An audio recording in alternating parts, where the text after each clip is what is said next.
अस्सलाम वालेकुम, कैसे हैं आप सब। उम्मीद है आप सब ठीक ठाक होंगे। अच्छा, बहुत बहुत शुक्रिया आप लोगों ने पिछली मेरी वीडियोस पे काफ़ी अच्छी सपोर्ट दिखाई है और मुझे आप लोगों ने मोटिवेट किया है कि मैं वीडियोस बनाता रहूँ उसी तरह से, और इसी तरह आगे मुझे सपोर्ट दिखाते रहें और चैनल को मेरे ग्रो करने में मेरी हेल्प करें।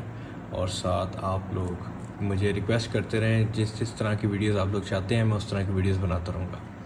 आज की वीडियो एक और इन्फॉर्मेटिव वीडियो है और ये मेरे पास है आईफोन। ये आईफोन एक्सेस है और आईफोन हो और बैटरी का इशू ना हो, ये तो पॉसिबल ही नहीं है। मतलब कि आईफोन के अंदर हर वेरिएंट में कोई ना कोई कभी ना कभी बैटरी के इशू आते ही आते हैं। इसका मेनली ताल्लुक या तो बैटरी के ऊपर होता है या फिर iOS के जो उसके ऊपर लेटेस्ट वर्जन चल रहा होता है उसकी वजह से होता है। लेकिन लकीली मेरे पास इसका सलूशन है। मैंने कुछ सेटिंग्स ऐसी हैं जो कि काफ़ी एक्सपेरिमेंट्स के बाद मैंने इस पॉइंट पे पहुंचा हूं कि मैं ये कह सकता हूं कि उन सेटिंग्स के बाद आप लोगों की जो बैटरी लाइफ अगर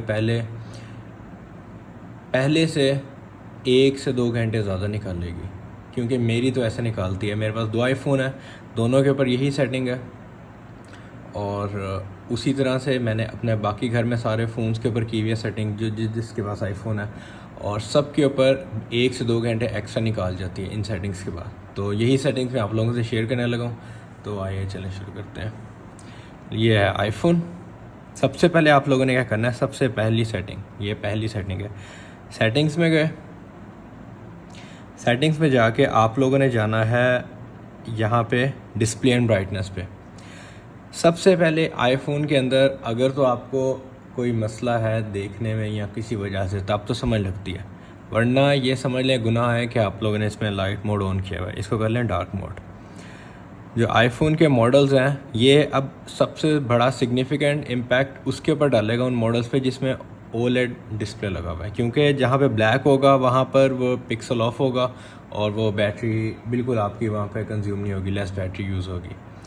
लेकिन अगर आप एक्सेस से पीछे जाते हैं और XR पे जाते हैं या 8 पे जाते हैं, फिर आपका लाइट डार्क में कोई फ़र्क नहीं पड़ेगा इतना ज़्यादा।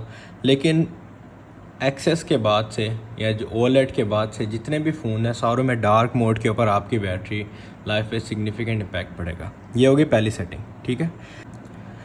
सेकंड सेटिंग के लिए आप लोगों ने आना है नीचे, नीचे आते जाएँ, यहाँ पे प्राइवेसी एंड सिक्योरिटी, यहाँ पे गए, लोकेशन सेटिंग्स में आ जाए।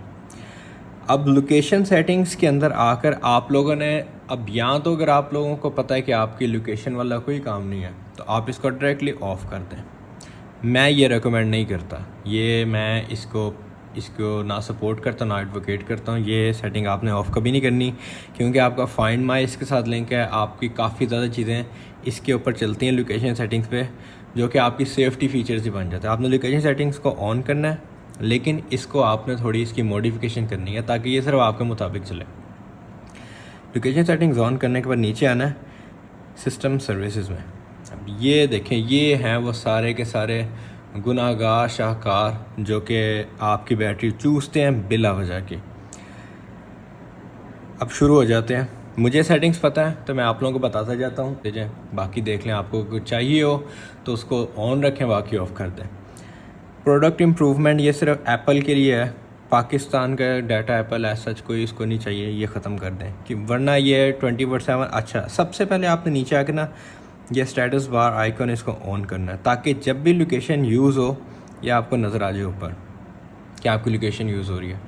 इनको तीनों को ऑफ़ कर दिया, सिग्निफिकेंट लोकेशन ऑफ़ कर दी, और उसके बाद अब ये जो लाइन है ना एप्पल मर्ज आइडेंटिफिकेशन, इसको कर दें ऑफ़, हमें नहीं चाहिए। कंपास कैलिब्रेशन, आप अगर कंपास यूज़ करते हैं तो इसको ऑन रहने दें, नहीं करते तो ऑफ़ कर दें। इसको डायरेक्शन के तौर पे ये मैप्स के अंदर यूज़ होती है, तो मैं इसको ऑन ही रहने देता हूँ। एमरजेंसी कॉल एंड SOS इसको ऑन रहने दें, फाइंड माई ऑन रहने दें। होम किट कोई यूज़ नहीं करता, of. Location based alerts of, location based suggestions of, mobile network search of, motion calibration and distance of, network and wireless ये भी ऑफ़ कर दें, ठीक है। वो आपको दे देगा मे इफेक्ट ब्लूटूथ परफॉर्मेंस, कोई परफॉर्मेंस के ऊपर इफेक्ट नहीं होता, मैं ऑफ़ करके चला रहा हूँ इसे, टर्न ऑफ, ठीक है। उसके बाद शेयर माई लोकेशन, इसको ऑन रहने दें। सिस्टम कस्टमाइजेशन, ये भी आप अगर आपने कोई ऐसी सेटिंग बाद में करते हैं जिसमें इसको ऑन चाहिए आप ऑन छोड़ दें। सेटिंग टाइम जोन, ये टाइम जोन बाद औक़ात अगर आप ऑटोमेटिक टाइम जोन पीछे से सेट करते हैं तो उसके लिए ये ऑन चाहिए होता है। अगर आप पीछे से जाकर मैनुअली पाकिस्तान सेलेक्ट करते हैं या कोई कंट्री अपना सेलेक्ट करते हैं फिर ये आप ऑफ़ कर दें, फिर आपको इसकी ज़रूरत नहीं है। ये सिर्फ 1 टाइम या 2 टाइम आपकी लोकेशन लेगा, उसके बाद ये नहीं लेता, इसका कोई ऐसा नहीं है।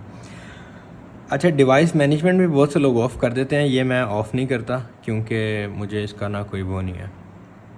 यहाँ से आगे पीछे अब एक मेजॉरिटी ऑफ चंक उन बैटरी हॉगिंग सर्विसेज का हमने ऑफ़ कर दिया है लोकेशन के अंदर जो आपकी बैटरी यूज़ थी। उसके बाद आपने आना है बैक पे, इसी पेज पर आना है, नीचे आ गए मोशन एंड फिटनेस, यह तीसरी सेटिंग, इसको कर दें ऑफ़, ये भी ऑफ़ कर दिया आपने, ठीक है। ये आपकी होगी 3 सेटिंग्स। उसके बाद चौथी सेटिंग्स में आपने क्या करना है, जनरल में आना है, सिस्टम अपडेट, आपका फ़ोन आपके लेटेस्ट वर्जन पे होना चाहिए। ये इस टाइम पर iOS 17.5.1।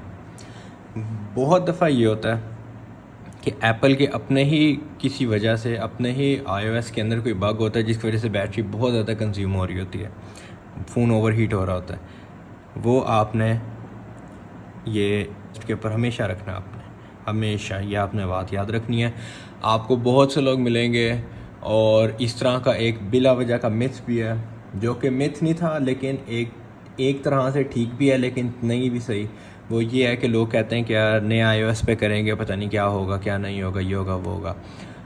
बहुत दफ़ा नए iOS के ऊपर जाने से आपको फ़ायदा ही होता है, नुकसान नहीं होता। नुकसान जिस पॉइंट पर होता है वो यही होता है कि उसमें कोई बग आ गया तो उसकी अपडेट आ ही जाती है, तो आपने हमेशा लेटेस्ट पे रहना है। ये होगी 4 चीज़ें। फिर एक और चीज़ है background app refresh. Background app refresh के ऊपर अब ये क्या होता है, बैकग्राउंड ऐप रिफ़्रेश ये है कि आपकी ऐप ऑटोमेटिकली, कोई आपकी ऐसी ऐप है जैसे मैसेजिंग की हो गई, व्हाट्सएप हो गया, स्नैपचैट हो गया, ये बैकग्राउंड पे रिफ़्रेश होती रहती हैं और जैसी कोई नई नोटिफिकेशन या डाटा आता है तो ये ना आपको अपने अंदर अपडेट करती रहती हैं। अब मैं आपको इसको ऐसे समझाता हूँ। आपने व्हाट्सएप ओपन किया और आपको नोटिफिकेशन में आया हुआ है कि आपके पास 5 से 10 मैसेजेस न्यू आए हैं, ठीक है, आपको नोटिफिकेशन आ गया।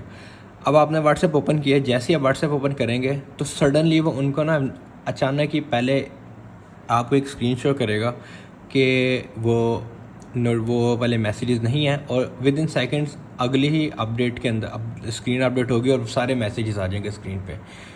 ये करता है बैकग्राउंड ऐप रिफ़्रेश काम, कि बैक एंड के ऊपर रिफ़्रेश करता रहता है, जो नई चेंजेस आती रहती हैं वो ऐप के ऊपर आपको अपडेट रखता है ताकि जब भी आप खोलें तो आपको बिल्कुल लेटेस्ट मिले।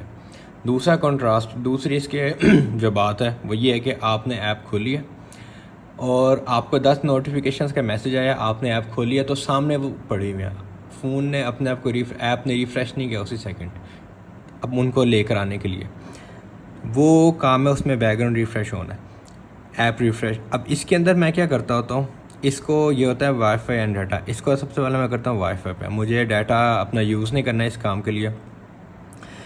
वो वाली ऐप्स जो ये मेरा पर्सनल है, वो वाली ऐप्स जिनके ऊपर मैसेजिंग का कोई काम नहीं है, जिनके ऊपर आपके कोई यूज़ नहीं है, आपको उनकी अपडेटिंग नहीं चाहिए कि बैकग्राउंड पे रिफ़्रेश हर सेकंड होती है, मतलब कि आपको बुक्स की क्यों चाहिए, इनको आप ऑफ़ करते जाएं। अब इनको ऑफ़ करने का सबसे बड़ा आपको इम्पैक्ट ये बताता हूँ कि ये ऐप आपने कभी ओपन भी नहीं की होगी लेकिन ये बैकग्राउंड के ऊपर रिफ़्रेश करती जा रही है, बैटरी यूज़ करती जा रही है।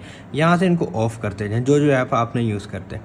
मेरी पर्सनल रिकमेंडेशन ये है कि मैसेजिंग वाली ऐप को छोड़ के, जो आप सोशल मीडिया की ऐप्स को छोड़ के बाकी सारी ऐप्स को ऑफ़ कर दें। ये तो इस फ़ोन में तो कुछ भी नहीं है तो इसके ऊपर कोई फ़ायदा नहीं है, लेकिन आपका जो नॉर्मल फ़ोन है अपनी नॉर्मल ऐप्स को छोड़ के जो आप सोशल मीडिया की यूज़ करते हैं बाकी सारों को ऑफ़ कर दें। और अगर आप थोड़ा मज़ीद बैटरी में एक इम्पैक्ट देखना चाहते हैं तो उनको भी ऑफ़ कर दें। आपके नोटिफिकेशन पे कोई फ़र्क नहीं पड़ेगा। अगर आपको लगता है कि आपकी नोटिफिकेशन पे फ़र्क पड़ रहा है तो यहाँ से आकर उनको ऑन कर लें। और लेकिन ये वो सेटिंग्स हैं, अब ये मेरे ख्याल में मैंने आपको 5 सेटिंग्स बता दी हैं, आपको मैं एक और बता देता हूँ। अच्छा, ये वो सारी सेटिंग्स हैं जो कि मैंने आपको बताई हैं, और अगर आप ये करेंगे तो मैं आपको गारंटीड कह रहा हूँ कि आपको बैटरी लाइफ में सिग्निफिकेंट इम्प्रूवमेंट नज़र आएगी और आप खुश होंगे कि आपने वाकई आईफोन लिया है। वो जो एक आईफोन के ऊपर एक बन चुका है ना कि यार आईफोन लेने के बाद बैटरी लाइफ हमेशा बैटरी उसकी गिरती रहती है और आपको चार्ज करना पड़ता है, आप वो उस शर्मिंदगी से भी बच जाएंगे। और ये मैं काफ़ी ऐसे सेटिंग्स यूज़ कर रहा हूँ और मैं बहुत खुश हूँ इन सेटिंग से, और मैंने कहा मैं आप लोगों से शेयर करूँ। एक आखिरी चीज़ वो ये कि ऐप्स, जो भी ऐप है, बाज़ वक़्त ऐप्स की अपडेट के ऊपर भी आपकी बैटरी का कोई मसला पड़ जाता है। आपकी वो कोई ऐप है, आपने व्हाट्सएप अपडेट किया है तो व्हाट्सएप में कोई छोटा सा बग आ गया जो आपकी बैटरी कंज्यूम करी जा रहा है। आपने अपनी ऐप्स को हमेशा यहाँ से हमेशा, ये भी मैंने ऑन किया है ये सेटिंग्स, क्योंकि अभी मैंने फ़ोन को रीसेट किया था इसलिए शो नहीं कर रहा। मैं आपको बता रहा हूँ, आपने अपनी ऐप्स को हमेशा अप टू डेट रखना है ताकि अगर उनमें कोई बग है भी तो वो ख़त्म हो जाए, और अगर आपको लगता है कि उसमें कोई बग नहीं है लेकिन अपडेट करने से आ गया है तो इस चीज़ की गारंटी रखें कि वो अगली अपडेट में ख़त्म हो जाएगा। तो ये थी कुछ चंद सेटिंग्स जो कि मैं यूज़ करता हूँ अपने आईफोन के ऊपर। तो ये था आज की वीडियो की समरी कि आपको अपने आईफोन के ऊपर बैटरी किस तरह बचा सकते हैं और किस तरह बैटरी लाइफ बेहतर कर सकते हैं इसकी। इसी तरह की अगर आप लोगों को और वीडियोस चाहिए आईफोन से रिलेटेड वीडियोस, या कोई आपको चीज़ सीखनी है आईफोन से रिलेटेड, या आपको कोई इसकी नॉलेज चाहिए तो आप मुझे बता दें, कमेंट्स में बताएं, मैं उस पर ज़रूर वीडियो बनाऊंगा। और बाकी अनबॉक्सिंग वीडियोस मेरे पास 3-4 चीज़ें मैंने ऑर्डर की हुई हैं, वो आएंगी तो मैं उनकी भी अनबॉक्सिंग वीडियोस बनाऊंगा। और बाकी ये चैनल को सब्सक्राइब करें और शेयर करें अपने दोस्तों में, और इसको जितना आगे हो सकता है इसको आगे लोगों को फैलाएँ और मुझे सपोर्ट करें इस जर्नी में। Thank you.